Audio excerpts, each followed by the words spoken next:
surədir və həmən bu surə demək olar ki, Məkkə müşrikləri üçün nazil olur, xüsusən və ümumən də bütün müşrik zalimlar üçün. Yəni, bu surə ilk nazil olma səbəbi Məkkə müşrikləridir. Çünki Peyğəmbər onlar üçün oxuyurdu. Yəni, bu ayələr, bu surə kafirlərin gəlir Peyğəmbər yanında oxuyur ki, onlar neyləsinlər, ibrət götürsünlər və hidayət eləsinlər.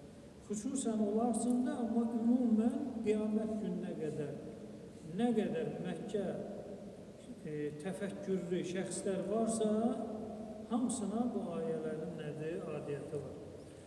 Belə baxanda ayələrin gedişatı görürsən ki, bir-birini tamamlamır. Məsələn, ayə birinci başlayır, İslamdan qabaq bir hadisə olub, bir dəstə, belə deyək, kənd, bir şəhər insanı başqa bir məntəqənin güc sahibi gəlir, onları əqidələrindən, dinlərindən döndərmək üçün əvvəl zor göstərir, görür alınmır, sonra onları bir-bir hamısını yandırır, əzab verir. İslamdan çox-çox qabaq olan bir hadisə. Bu bir. Sonra məsələn, gəlir, Allah Teala bölgə aparır. Cənnət əhli, cəhənnəm əhli. Cənnət əhlinin mükafatı var, cəhənnəm əhlinin cəzası var. Sonra Allahın sərt və yumşaq sifətlərindən danışır. Ki, Allah əzab verəndir, Allahın əzabı şiddətlidir, Allah belədir, qorxudur.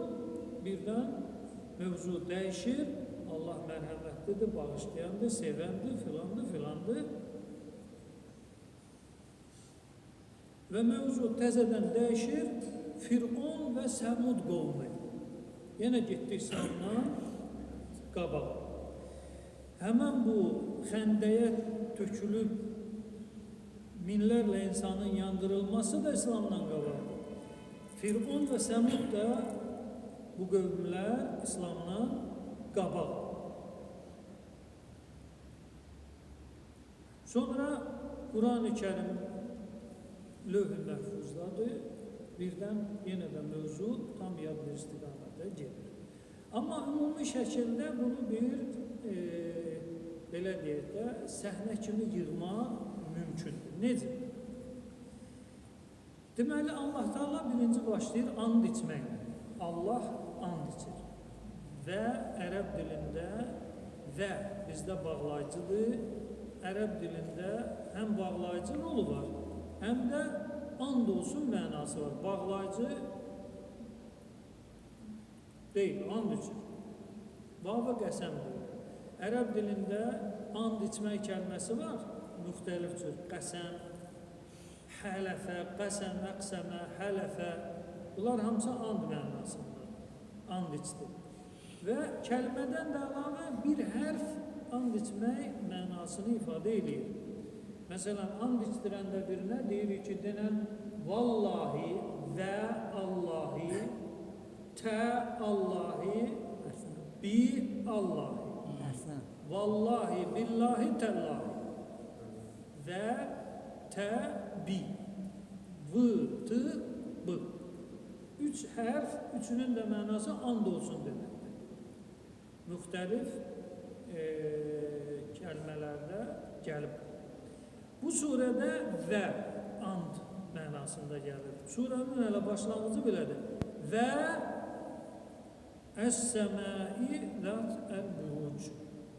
Deməli, and olsun səmaya. Allah Teala səmaya neynir? And içir. Hansı səmaya? Buruclu, bürclü. Bürc, ərəb dilində əsl o belə dərinə gedəndə mənasında ən aşkar bir şeyə deyirlər bürc. Çox aşkar bir şeyə deyirlər nə? Yəni, bələdçiyə və yaxud bir əziyyət çəkib tapmağa ehtiyacı olmayan hər bir şeyə bürc demək olar. bax indi bürc deyilir ha, filan bürc. Niyə ona bürc, qalalara məsələn, nəhəng tikintilərə bürc deyilir, xəlifə bürcü filan bürc? Nə? Yəni ki, bələdçiyə ehtiyac yoxdur. Hələ uzaqdan baxan gördüsə, o nə sayılacaq? Bürc sayılacaq. Bu əsl kökdə. Bürcün başa düşdüyüz o bürclər və bürcün ulduz mənası da var. İndi bürcün təvildə tam başqa bir mənası var. Bürc kimdir, səma kimdir, sonra vədə verilən gün hansı gündür, şahid kimdir, şahid olunmuş şey nədir? Bunlar hamısı hədislərdə təvil deyilir.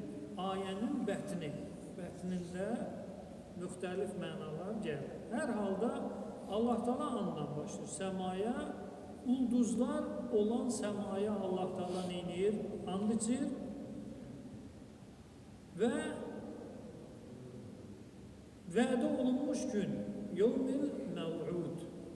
Vədə olunmuş gündə araşdırmasına getsək, hədislərlə, Qurandan görərək ki, müxtəlif nədir? Günlərdir ki, Allah Teala onu neynir? Vədə verir. Məsələn, qiyamət günü nədir? Vədə verilmiş günlərdən biridir. Yəni, niyə məsələn Allah Teala demir ki, and olsun qiyamətə? Elə ayə də var, ha? Amma burada fərqli bir andan gəlir. Vəd verilmiş gün. Vəd verilmiş gün, alimlərimiz deyir, bu ifadənin əsas məqsədi şək yeri qoymur. Yəni, Allah vəd veribsə, vədəsi nə olacaq? Həyata keçəcək. Qiyamət günü vəd verilmiş gündürsə, o gün üçün heç kim neynəsin, şək eləməsin. Allah Teala and içir ulduzlarla dolu olan səmaya, Allah Teala and içir qiyamət gününə və Allah Teala and içir şahidə və məşhuda.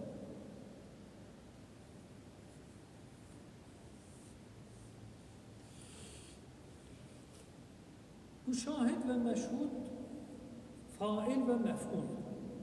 Şahid müşahidə aparan, məşhud da o şey ki, onun üzərində müşahidə icra olur. Məsələn, Peyğəmbərimiz şahiddir, ümməti isə nədir? Məşhuddur. Yəni, Peyğəmbərin müşahidəsi ümmətinin üzərində nədir? Bizim ən böyük alimlərdən biri olan Əllamə Təbətabai, Allah rəhmət eləsin, öz təfsirində belə bir işarəyə toxunur. Buyurur ki, bu şahid və məşhud ki var,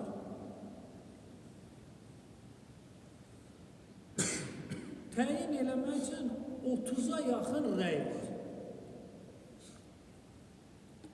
Yəni, bir şahid nədir, məşhud nədir? 30 rəy var. Bir yer var, 3 rəy də 30 rəy var ki, şahid nədir? 30 mənada şahid, 30 mənada məşhud gəlir. Biz bundan vaxta almayaq. Yəni ki, 30 dənə bir sayaq ki, şahid nədir, məşhud nədir? Ümumi şəkildə şahid, müşahidə aparan, məşhud o mövzu və yaxud o şey ki, onun üzərində müşahidə tətbiq olur. Bu surədə şahidin həm Allah olduğunu, həm də kafirlər ki, əzab verirdilər möminlərə, o ehtimalda irəli sürmək olar. Və əzab verilib məzlum olanları da şahid mənasında götürmək olar. Necə izah edəcəm? Deməli, and olsun ulduzlarla dolu olan səmaya. Hətta bəzi alimlərin rəyi yadıma düşdü. Deməli, Allahın səmaya and içməsi. Niyə Allah Teala səmaya and içir? Ümumi şəkildə, Allah nəyə and içdirsə, o mövzu nədir? Mühüm bir mövzu. Yəni, Allah Teala nəyəsə and içirsə, bilin ki, həmən mövzu sadə, adi, ötəri bir şey deyil. Mühüm bir şeydir. Əhəmiyyətli bir şeydir ki, Allah ona neyniyib and içir. Bunu qoyduq kənara.